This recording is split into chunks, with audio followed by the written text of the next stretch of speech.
औज़ुबिल्लाहिमिनश्शैतानिर्रजीम बिस्मिल्लाहिर्रहमानिर्रहीम। अस्सलाम वालेकुम सब दोस्तों को वेलकम कहता हूँ मैं अपने चैनल में।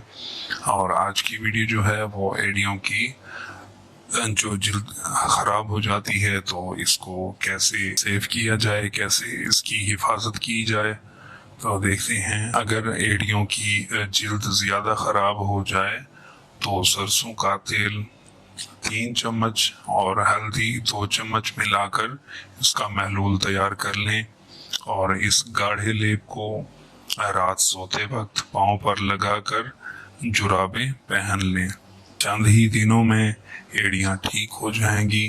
इस अमल को आप ज़रूर आजमाएं और वीडियो अच्छी लगी हो तो वीडियो को लाइक, शेयर और चैनल को सब्सक्राइब करके बेल आइकन को ज़रूर प्रेस करें ताकि हम हमेशा मिलते रहें। बहुत शुक्रिया आप लोगों का। अल्लाह हाफिज़।